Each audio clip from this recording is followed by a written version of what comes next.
समझिए।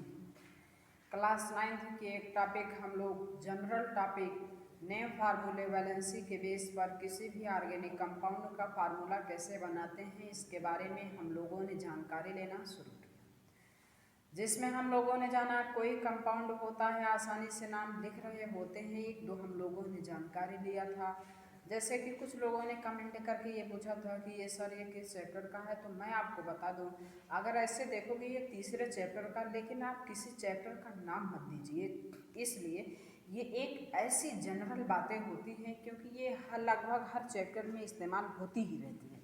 आप 9th में पढ़ोगे तो भी इस्तेमाल होगा, 9th के बाद 10th में जाओगे तो भी इस्तेमाल होगा, 11th में जाओगे तो भी इस्तेमाल होगा, 12th में जाओगे तो भी इस्तेमाल होगा। तो क्या चैप्टर का नाम दे दोगे यार?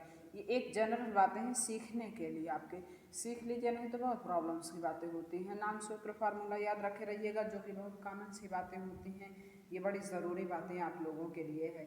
तो चलिए मैं फिर से एक बार जो नाम लिख रहे थे उसे एक बार फिर से बताते हैं, कुछ एग्जाम्पल देते हैं जिसका लिखिए नाम, फिर कुछ का हम फार्मूला बताएंगे, उसका नाम लिखना होगा। उसके बाद भी अगर समय फेवरेबल रहा तो हम आपको सिखाएंगे कि किसी कंपाउंड का एटॉमिक क्या बोलते हैं, मॉलिक्यूलर वेट कैसे निकालते हैं, वो बातें हम आपको बताएंगे। तो चलिए देखिएगा, जैसे यहाँ पर सपोज दैट आपको दे दिया जाए मर्क्यूरिक एसिड, इसका हमें क्या बनाना है, फार्मूला बनाना है।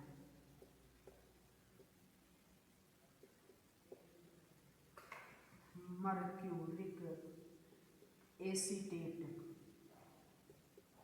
अब मर्क्यूरिक की बात किया जाए तो क्या होते हैं, Hg होता है। एसीटेट की बात किया जाए तो CH3COO।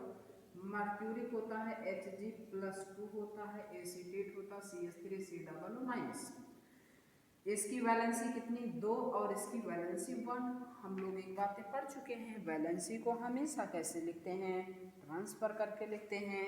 तो आप ये देखिए 1 कहाँ जाएगा, इसके पास, और ये 2 कहाँ जाएगा, इसके पास। तो ये देखिए HgCH3COO, इसके पास कितना चला गया, 2। एलिमेंट की संख्या एक से ज़्यादा, ब्रैकेट लगा दिए। इसको ऐसे भी हम लोग लिख सकते हैं, CH3COO के होल ट्वाइस प्लस वाला पार्ट बाद में लगा देंगे Hg, ठीक। तो ये सब ऐसे भी आप लगा देंगे, ये भी एक ज़रूरी बात है, ऐसे लगा दोगे तो इसमें ये बेनिफिट हो जाता है। जैसे लगाने से आपको फायदा ये जानते हैं क्या होगा, इधर वाला थोड़ा सा ज़्यादा ही हम लोग करेक्ट करते हैं क्योंकि माइनस प्लस आपस में मिले होते हैं। तो हमें जब भी लगाना है ऐसे बाद में लगा देना प्लस वाला पार्ट, है ना। नेक्स्ट एग्जाम्पल अब आपको जैसे आपको करना होगा, दूसरा मैं आपको बता रहा हूँ, इसे करिएगा। जैसे फेरिक सल्फेट, फेरिक सल्फेट, इसका फार्मूला बनाइए। तो ये देखिए फेरिक के लिए क्या हो जाएगा, Fe, सल्फेट के लिए SO4-2 होता है, SO4। फेरिक की वैलेंसी 3, सल्फेट की वैलेंसी 2। फेरिक की वैलेंसी कितनी होती है, 3 होती है। सल्फेट की कितनी होती है, 2 होती है। इस 2 को कहाँ भेज देंगे, इसके पास, और इस 3 को भेज देंगे इसके पास। तो ये देखिए Fe2 हुआ, SO4 हुआ, 3 क्या ऐसे छोड़ दें, नहीं, एलिमेंट की संख्या एक से ज़्यादा, आपको क्या लगाना होगा, ब्रैकेट।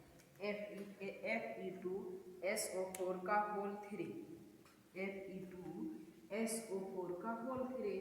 तो बात समझिए सर, इसके क्या होते हैं, जनरल बातें होती हैं जिसके बारे में आप लोग ध्यान में रखे रहिएगा।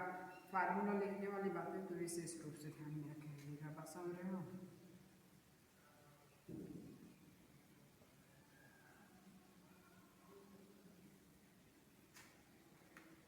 नेक्स्ट मान के चले एक और देते हैं बस उसे लिखने का,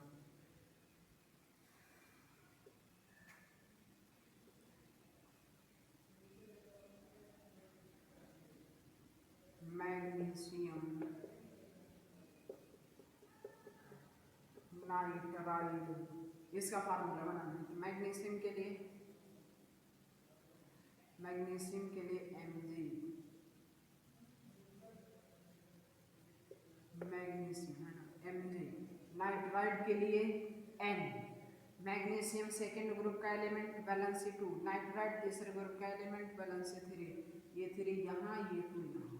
तो ये देखिए Mg3 यहाँ गया तो क्या हो जाएगा Mg3, 2 यहाँ गया तो क्या हो जाएगा N2, 2 यहाँ जाएगा तो क्या हो जाएगा N2 हो जाएगा। नेक्स्ट एक एग्जांपल जैसे आपको और दे देते हैं।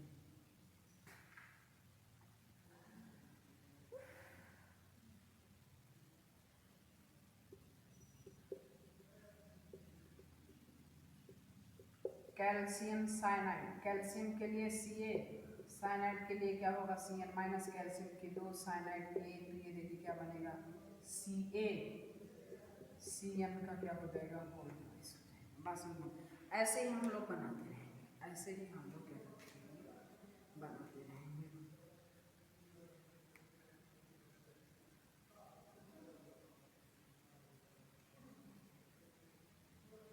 बात समझ गए।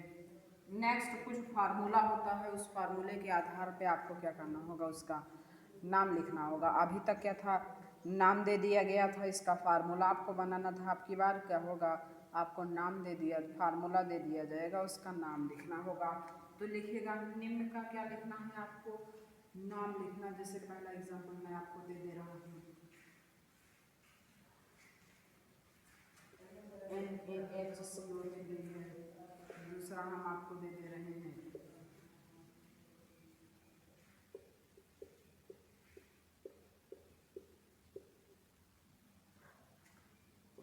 तीन चार दे देते हैं, बहुत हो जाएगा।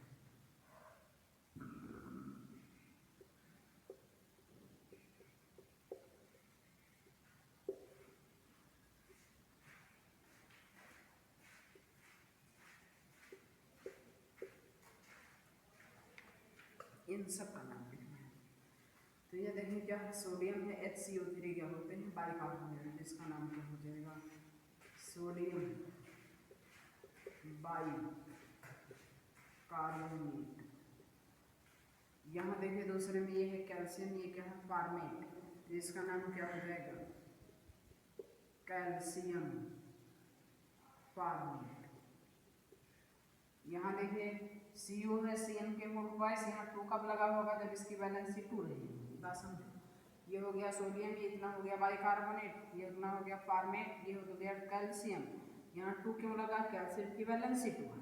यहाँ पर देखिए 2 कब गया होगा जब CO पे +2, +2 का मतलब क्या होते हैं क्यूप्रिक, Cn का मतलब होता है साइनाइड, तो ये क्या हो जाएगा क्यूप्रिक, इसका नाम हो जाएगा क्यूप्रिक।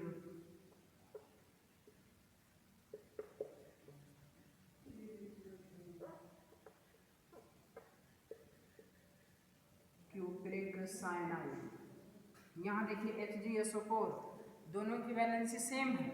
हमें पता है सल्फेट की वैलेंसी 2 होती है, तो इसका मतलब इसकी भी वैलेंसी कितनी यहाँ पर ली गई है 2। अब जब मर्क्यूरी Hg की वैलेंसी 2 होती है तो उसे क्या कहते हैं मर्क्यूरिक कहते हैं, उसे हम लोग क्या कहते हैं मर्क्यूरिक।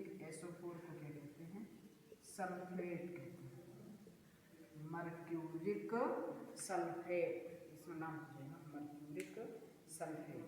ठीक, दर्शा दीजिए। ये सब बातें थी, इसे ध्यान में रखे रहिएगा। NCERT में कुछ एग्जाम्पल भी दिए गए हैं तीसरे लेसन में, जिसे आपको कर भी लेना। बात समझ पा रहे हो, NCERT में कुछ एग्जाम्पल्स भी हैं जिसे आप लोग कर लीजिएगा ये बातें। नेक्स्ट बातें होगी, अब इसी से मिलती जुलती बातें हैं जिसके बारे में कंप्लीट करवा देते हैं। एटॉमिक मास हम लोग कैसे, किसी कंपाउंड का एटॉमिक मास हम लोग कैसे निकालते हैं, अब इसी के बारे में हम लोगों को जानकारी लेना है। बताते हैं कि एटॉमिक मास कैसे निकालते हैं।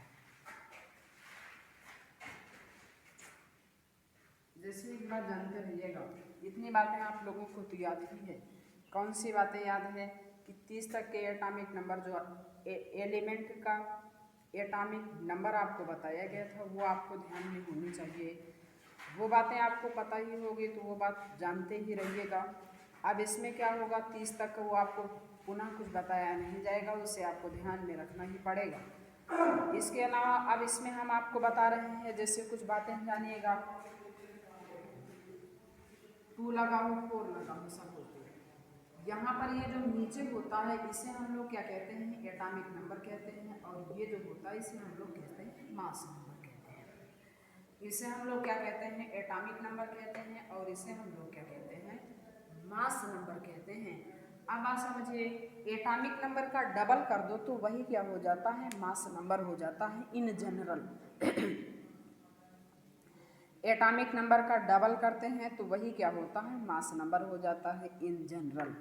लेकिन कभी कभी ऐसा होता है कि एटॉमिक नंबर का डबल करो, डबल से एक ज़्यादा होते हैं, दो भी ज़्यादा हो सकता है मास नंबर, और ज़्यादा भी ज़्यादा हो सकता है मास नंबर। ये सब बातें विशेष रूप से ध्यान में रखे रहिएगा। जैसे यहाँ मैं आपको कुछ बता देता हूँ, वही चार आप ध्यान में रखे रहिएगा, उससे ज़्यादा की आपको ज़रूरत नहीं है, उससे ज़्यादा मिलेगा तो उसका दिया रहता है। जैसे सपोज दैट यहाँ मैं आपको बता दूँ, सोडियम, सोडियम की बात किया जाए, इसका एटॉमिक नंबर होता है 11, इसका मास नंबर कितना होता है, 23 होता है। एक ये ध्यान में रखना होगा। एल्यूमिनियम की बात किया जाए, इसका एटॉमिक नंबर होता है 13, और इसका मास नंबर कितना होता है, 27 होता है। नेक्स्ट एक आपको ध्यान में रखना किसके बारे में, क्लोरीन के बारे में ध्यान में रखना। Cl का एटॉमिक नंबर होता है 17, मास नंबर कितना होता है, 35.5। इसके अलावा फिर बातें अगर किया जाए पोटेशियम की, एक ये ध्यान में रखिएगा, पोटेशियम का एटॉमिक नंबर होता है 19, और इसका मास नंबर कितना होता है, 39 होता है। बस समझ रहे हैं, 19 और 39। यही चार आप ध्यान में रखे रहिएगा। बाकी 20 तक जितने भी एलिमेंट आएंगे सबके एटॉमिक नंबर को डबल कर देना तो क्या हो जाएगा, मास नंबर हो जाएगा। ये बात बिल्कुल ध्यान में रखे रहिएगा। 20 तक के जो भी एलिमेंट हैं उनके एटॉमिक नंबर को आप डबल कर देंगे तो क्या बन जाएगा, मास नंबर बन जाएगा। और जब हम एटॉमिक मास निकालेंगे किसी भी कंपाउंड का, उसमें मास नंबर का यूज करते हैं। एक एग्जांपल हम आपको दिखाते हैं। हमने एक बातें आपको बताया था किसके बारे में, एलिमेंट के बारे में, पीरियोडिक टेबल के बारे में बताया था। ये सब बातें हमने आपको पूरी तरीके से सिखा रखा है, तो ये बात जानते रहिएगा। अगर नहीं सीखे हो तो उसे सीख लीजिए, ये नहीं आती हो तो याद कर लीजिए। अब H2SO4 का क्या बताना है आपको, अणुभार बताना है। बात समझ पा रहे हैं, इसका क्या बताना है आपको, अणुभार बताना है, मॉलिक्यूलर मास बताना है। हाइड्रोजन, हाइड्रोजन की अगर बात किया जाए तो ये किस ग्रुप का है, पहले ग्रुप का, तो इसके क्या होगा, ये पहले ग्रुप से मतलब नहीं है। हाइड्रोजन की बात किया जाए तो इसका एटॉमिक नंबर कितना होता है, 1, और इसका मास नंबर, हाइड्रोजन की बात किया जाए ना तो हाइड्रोजन का एटॉमिक नंबर और मास नंबर दोनों ही कितना होता है, 1 होता है।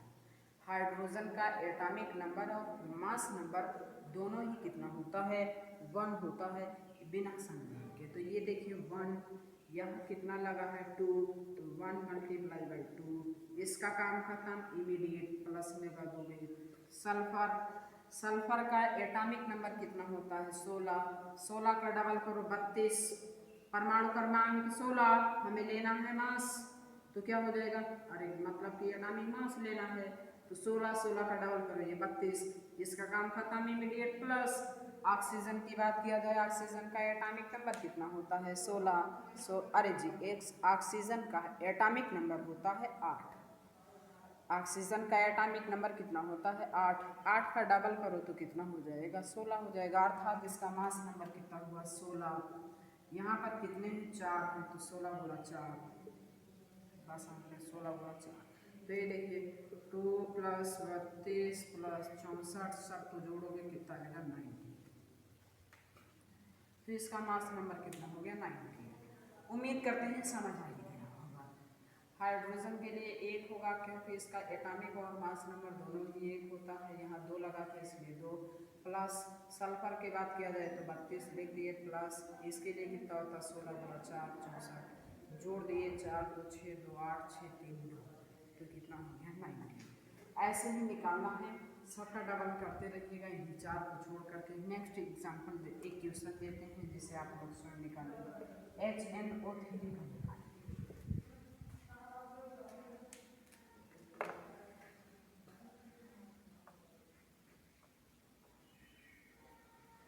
HNO3 का निकालिए।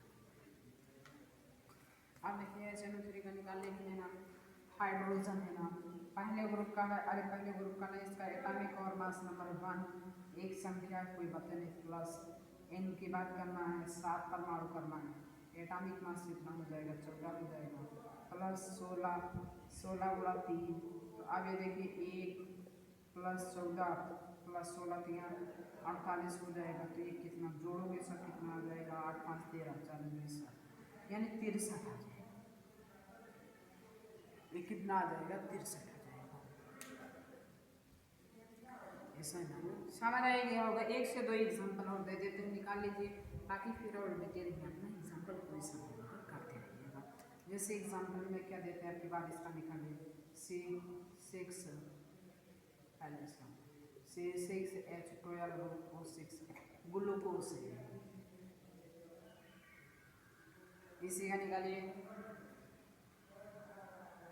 अभी देखिए कार्बन का 6 परमाणु क्रमांक होता है, इसका 12 हो जाएगा, 12 कितना लगा 6, तो 6 प्लस हाइड्रोजन के लिए 1 कितनी संख्या 12 गुणे 12 प्लस इसके लिए 16 गुणे 6, तो ये देखिए 72 प्लस 12 प्लस 96 16 6 जा 96, सबको अगर जोड़ दोगे तो ये देखिए कितना आ जाएगा 180, सबको जोड़ोगे तो कितना आ जाएगा 180 आ जाएगा।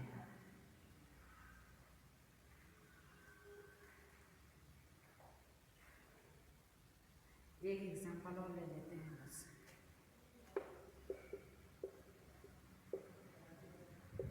ये क्या है शुगर है, ठीक है, ये शुगर। अब ये देखिए कार्बन के लिए कितना 12 प्लस 1 × 22 प्लस 16 × 11, ये देखिए तो कितना होगा 144 प्लस 22 16 के 6 176, सबको जोड़ो कितना है 1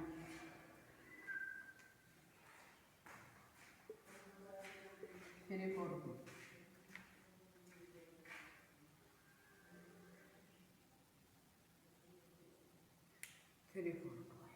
बस समझ पा रहे हैं।